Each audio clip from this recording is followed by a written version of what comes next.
toutes et à tous et bienvenue dans la 5e vidéo de la partie LTSpice de ce cours. Aujourd'hui, nous allons étudier comment réaliser et analyser des systèmes triphasés simples au moyen du logiciel LTSpice. Le triphasé est couramment utilisé en électricité et plus particulièrement en énergie car il présente de nombreux avantages. Un premier avantage que nous avons vu en cours est le fait qu'il ne nécessite que 3 fils, un par phase lorsque la charge est équilibrée et un quatrième. Lorsque la charge n'est pas équilibrée, il faut alors un fil de neutre. Par ailleurs, le triphasé est tout à fait naturel lorsque on est en présence de systèmes rotatifs qui fonctionnent par induction, tels que des générateurs ou des moteurs asynchrones. Prenons par exemple ce générateur. Il s'agit d'un aimant qui tourne sur lui-même, créant tour à tour des tensions par induction dans chacune des bobines devant lesquelles il passe. Comme l'aimant, lors de sa rotation, passe successivement devant chacune des bobines, il crée des tensions qui sont déphasées de 120 degrés, c'est-à-dire l'angle qu'il y a entre les bobines, lorsqu'il tourne à une vitesse constante. C'est donc naturellement que nous avons des tensions triphasées dans ces 3 fils conducteurs.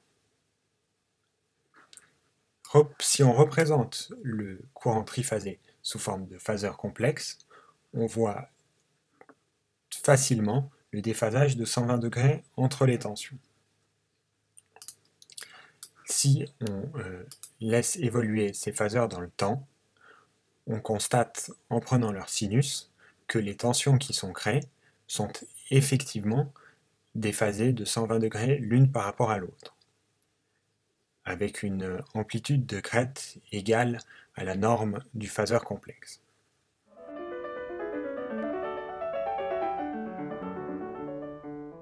Voici un circuit triphasé en étoile réalisé au moyen de LTSpice. Si les contraintes graphiques imposées par LTSpice nous empêchent de voir tout de suite qu'il s'agit d'un circuit en étoile, on peut néanmoins facilement s'en convaincre. En effet, le potentiel en sortie de chaque charge est le même, et il est égal au potentiel du fil neutre. En entrée, nous avons pour chaque charge le potentiel de la phase correspondante. Les charges sont équilibrées. Pour chaque phase, nous avons une charge qui se compose d'une résistance de 200 ohms en série avec une inductance de 2 Henry.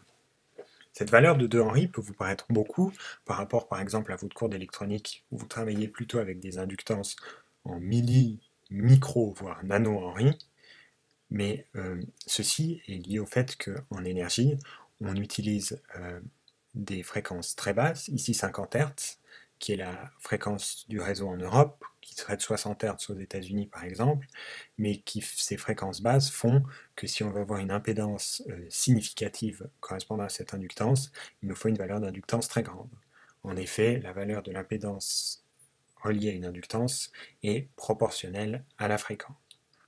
Nous avons choisi comme tension 325 volts crête, qui correspond à 230 volts efficace, on divise par racine de 2, formule vue en cours, qui correspond à la tension des phases dans le réseau domestique en Europe. Votre prise de 130 volts à la maison n'est rien d'autre qu'une des phases d'un système triphasé. Alors on dit normalement 220 volts, mais actuellement le réseau a été monté à 230 volts depuis quelques années. C'est une transition qui s'est faite progressivement, mais qui permet d'économiser de l'énergie en perte thermique. En effet, qui dit tension plus élevée, dit courant moins élevé, donc moins d'effet Joule, donc moins de perte thermique. Mais pour l'anecdote, si vous essayiez de brancher un appareil d'il y a par exemple 40 ans, qui a été conçu pour un réseau à 220 volts, à une prise actuellement, il se pourrait qu'il grille à cause de ces 10 à voire 15 volts supplémentaires par rapport à l'époque. Concernant les caractéristiques de ce circuit, nous pouvons aussi constater que les sources de tension ont été déphasées de 120 degrés l'une par rapport à l'autre. Une à 0, une à 120 et une à 240 degrés. Deux déphasages, ce qui nous permet d'avoir un circuit triphasé. Si on analyse le circuit, on aura d'ailleurs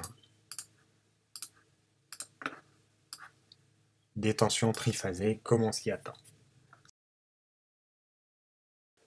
Nous pouvons par ailleurs constater que ce que nous avons vu concernant le courant dans le fil de neutre en cours est correct.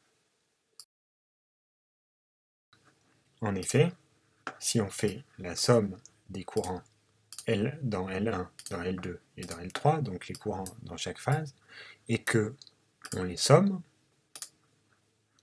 donc IL1 plus IL2 plus IL3, on a un courant constant de 0 ampère. Donc pas de courant, on pourrait très bien supprimer ce fil. D'ailleurs, on va le faire tout à l'heure. Et ce qui est intéressant, j'ai exprès laissé le régime transitoire. Donc ça veut dire le moment où le circuit se met en route et où il se passe des choses qu'on n'a pas forcément les moyens de calculer, et que LTSpice calcule à notre place, on en est très content.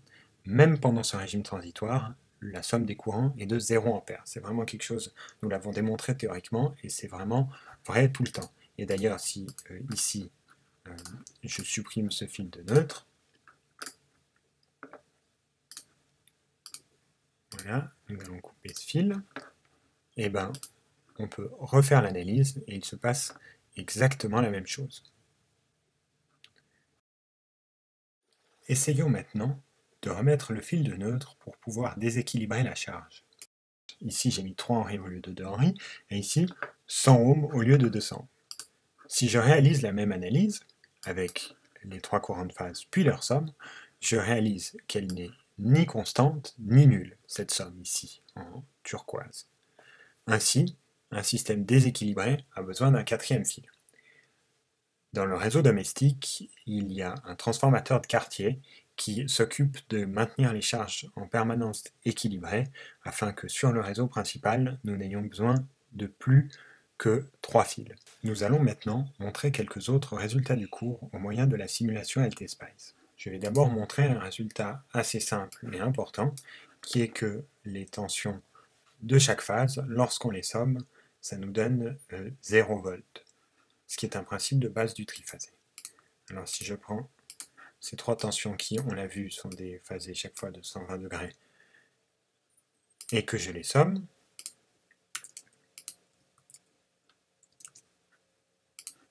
j'obtiens un total constant de 0 volts, qui est cette ligne turquoise ici.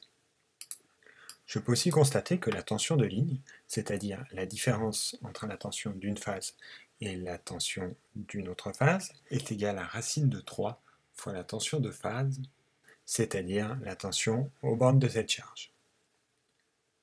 Alors, nous allons calculer la différence de tension et représenter sur le même graphique une tension simple. Et donc cette tension composée est égale à environ, prenons le curseur pour voir exactement combien, 562 volts, alors que la tension simple était de 325 volts, et c'est donc bien racine de 3 fois 325 est égal à 562.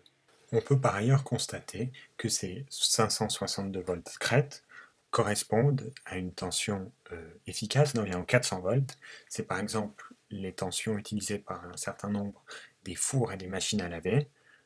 En effet, les fours et les machines à laver sont connectés sur 2 phases pour avoir une tension efficace plus élevée qu'ils peuvent utiliser. Dans l'ancien système à 220 volts, cette tension était d'environ 380 volts, mention que l'on retrouve aussi sur pas mal d'appareils électroménagers. Il s'agit également de 2 phases, simplement du temps où la tension d'une phase était plutôt de 220 volts et pas de 230 volts, comme c'est le cas ici. Enfin, la propriété selon laquelle le courant de phase est égal au courant de ligne dans le circuit en étoile est vérifiée immédiatement. En effet, la loi de Kirchhoff nous indique que le courant qui est fourni par cette source est forcément traversant dans cette impédance, car il n'y a aucun nœud au milieu. Alors je peux le vérifier avec LTSpice. Attention toujours au sens des courants dans LTSpice. Là il est dans un sens, là il est mesuré dans l'autre. Alors je pourrais tourner ma résistance, il mesurait dans le bon sens. Je ne vais pas le faire, mais il faut savoir que du coup on aura un déphasage de 180 degrés.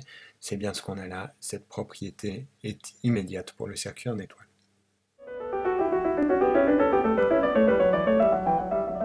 Voilà, donc ici nous avons un système triphasé en triangle. De nouveau, c'est pas forcément évident au premier coup d'œil, mais on peut le voir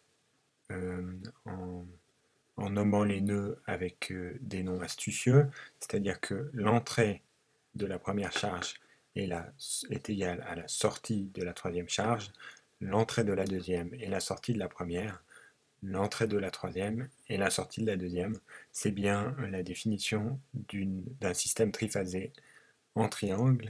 Pour ce qui est des sources, on garde les mêmes, c'est le même triphasé à 220 à 230 volts efficace sous une fréquence de 50 Hz, les déphasages respectivement 120, 240 et 0 degré, et la charge est la même qu'avant avec une résistance de 200 ohms en série avec une inductance de 2 Henry. Nous voyons sur cet extrait du cours que ce circuit et ce circuit sont tout à fait équivalents. C'est donc la variante de droite que nous avons reproduite avec LTSpice.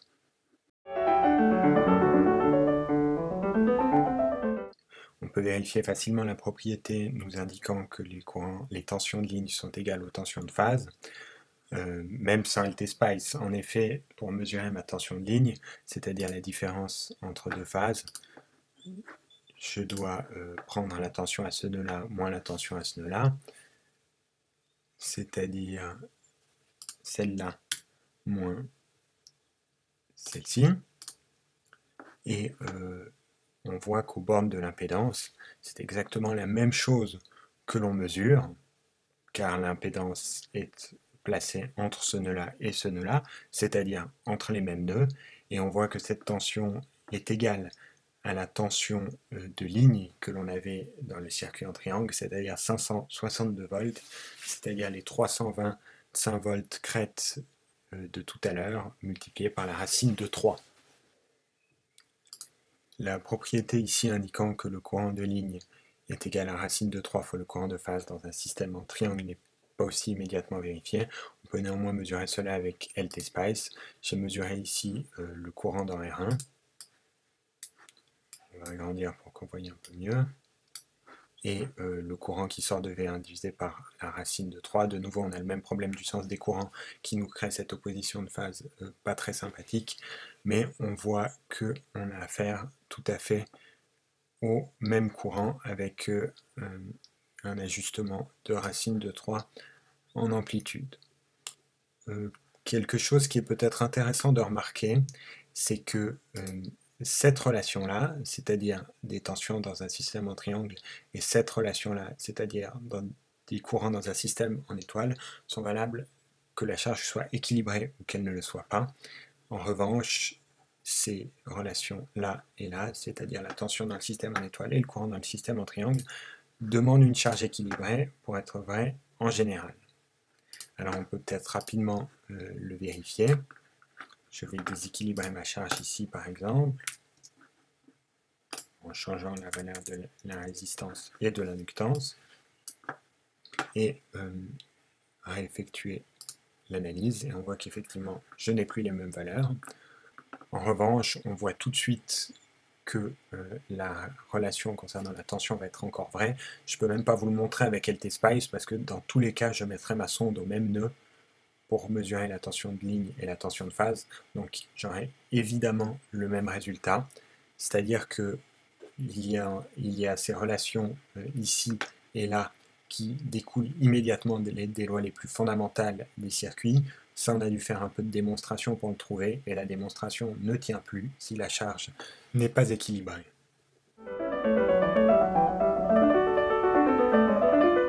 Dans la dernière partie de cette vidéo, nous allons apporter quelques compléments à ce qui a été vu jusqu'à présent, ainsi qu'étudier la puissance des circuits triphasés.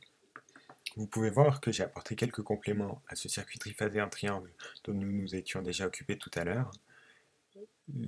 La raison pour laquelle j'ai fait ça, c'est que je souhaite non plus l'étudier seulement à 50 Hz, mais l'étudier sur une plage de fréquences plus vaste, de 1 à 10 000 Hz, afin de montrer la généralité de ce que nous avons vu.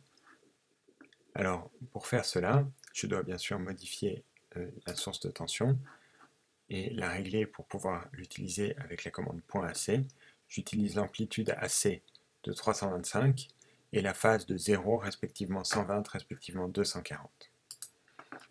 Afin de pouvoir mesurer de manière adéquate les tensions et en particulier le courant à travers la charge, j'ai modifié ma charge qui était tout à l'heure composée d'une inductance de 2 Henry en série avec une résistance de 200 ohms, et j'ai intégré la résistance en série directement dans la définition de l'inductance. En effet, les plus observateurs d'entre vous auront remarqué que jusqu'à présent, je prenais le courant seulement sur la résistance ici. Si ceci convenait tout à fait à ce que nous souhaitions démontrer avec nos sinus à 50 Hz, lors d'une analyse fréquentielle, ce sera plus simple de prendre une seule mesure de courant, directement ici sur l'inductance à laquelle j'ai inclus une résistance en série. Comme ça, nous pourrons avoir notre partie réelle et notre partie imaginaire en un seul calcul. Par ailleurs, l'approche précédente qui consistait à prendre le courant seulement sur la résistance pourrait nous jouer des tours au niveau de la phase. Nous pouvons commencer par vérifier que l'une ou l'autre loi que nous avons vue tout à l'heure en domaine temporel avec des sinus est toujours valable en domaine fréquentiel. Alors, prenons par exemple ce circuit triphasé en triangle. Nous savons que le courant de ligne va être égal à racine de 3 fois le courant de phase. Alors, si je mesure le courant de ligne et le courant de phase, je vais me mettre ici avec la valeur des courants, et je vais multiplier le courant de phase par racine de 3, et si tout se passe bien, je ne devrais voir plus qu'une seule courbe de courant. C'est le cas. En revanche, on voit que ces courants ne sont pas en phase. Ce n'est pas étonnant car nous n'avons pas de loi qui nous dit qu'en général, ces courants doivent être en phase 2 à 2. Les dernières relations ici sont évidentes mathématiquement si on a démonstration des relations ci-dessus. On va cependant rapidement effectuer ceci avec LTSpice pour pouvoir en constater la véracité. J'ai donc représenté sur ce graphique d'un côté en rouge la puissance émise par une des sources. Donc forcément, comme on a un système équilibré, ça doit être un tiers de la puissance consommée par le circuit, forcément. Donc si je veux toute la puissance consommée par le circuit, je dois multiplier ceci par 3. Et ici, j'ai représenté une tension de ligne fois un courant de ligne. Et donc si je veux ceci pour tout le circuit, comme on est dans un circuit équilibré, je peux le multiplier par 3 aussi. J'ai divisé chacun de ces résultats par 2 parce que nous avons travaillé jusqu'à présent avec des valeurs crêtes. Pour la puissance qui nous intéresse, c'est des valeurs efficaces. Donc pour la puissance, on doit diviser tout cela par 2. Et si je multiplie le courant de ligne fois la tension de ligne par la racine de 3, j'obtiens deux courbes qui se superposent parfaitement. C'est la puissance consommée par tout le circuit. Il ne faut pas faire attention à la phase parce qu'elle n'est pas correcte étant donné qu'on a multiplié 3 fois ce qui se passait à un endroit et pas pris ce qui se passait sur l'ensemble du circuit. Et comme on l'a dit tout à l'heure, il n'y a aucune raison que les phases et les lignes soient correspondants en phase 2 à 2.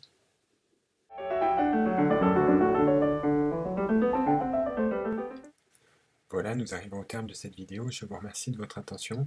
N'hésitez pas à poser des questions si vous en avez, soit sur le modèle du cours, soit en commentaire. Je vous encourage également à expérimenter ces circuits triphasés chez vous avec LTSpice. Nous tâcherons de mettre les fichiers utilisés pour cette vidéo à disposition. Particulièrement, je vous encourage à tester les relations de puissance que nous avons vues avec le circuit en triangle sur le circuit en étoile, ce que nous n'avons pas fait dans cette vidéo, mais la manière de vérifier est sensiblement similaire à celle pour un circuit en triangle. Alors je vous remercie et je vous dis à bientôt pour d'autres vidéos sur LTSpice.